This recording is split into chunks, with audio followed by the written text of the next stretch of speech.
Hello viewers, আসসালামু আলাইকুম। আমি এসএম তামান্না। কেমন আছেন সবাই? আশা করি ভালো আছেন। আজকে নতুন একটি ব্লগ নিয়ে চলে এলাম আপনাদের মাঝে।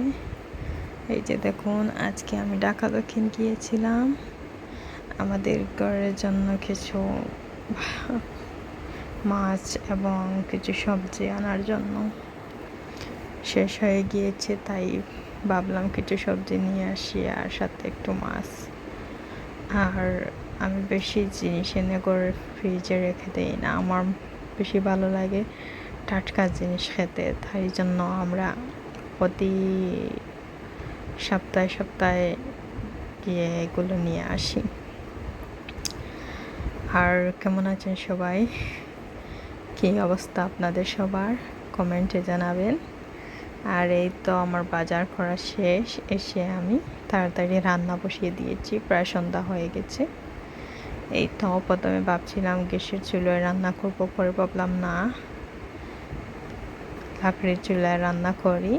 তাই জন্য ভালোভাবে কাঠ দিয়ে আগুন ধরিয়ে তারপর রান্নাটা স্টার্ট করলাম। এই তো পেঁয়াজ দিয়ে দিয়েছি, হলুদ দিয়ে দিয়েছি হাফ চা চামচ, মরিচ দিয়েছি হাফ চামচ থেকেও কম, যেহেতু লাউয়ে তেমন জাল মানায় না বা বাচ্চারা খেতে পারে না।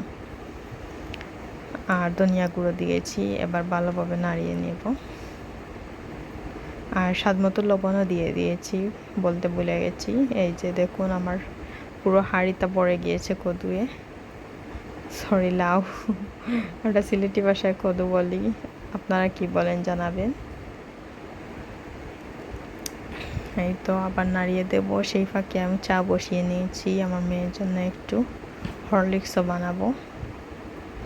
এই তো ভালোভাবে নাড়িয়ে আবার ঢাকনা দিয়ে ঢেকে দেবো কিছুক্ষণের জন্য। দেখবেন কিছুক্ষণ পরে একবারে লাউটা একবারে নিচে এসে গেছে। এই তো মাছও ফ্রাই হয়ে এসেছে আমার। আর সেই ফাঁকে আমরা চাও খেয়ে নিলাম। এই যে দেখুন, একেবারে পরিমাণটা কমে গিয়েছে, প্রায় আমার রান্নাটা রেডি হয়ে যাচ্ছে। এই তো আমি মাছ দিয়ে দিয়েছি, ধনিয়া পাতা দিয়ে দিয়েছি, আমার রান্নাটা রেডি।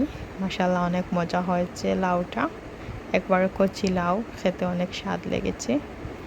এই যে দেখুন, আমার বাবার বাড়িতে একটি মৌ বাসা বেঁধেছে। মাশাআল্লাহ, একটু মৌ হয়েছে, বেশি হয়নি। আর এটা হচ্ছে পরের দিন আমি আমার মেয়েকে নিয়ে স্কুলে যাচ্ছি। এই যে আমাদের পাশের বাড়িটি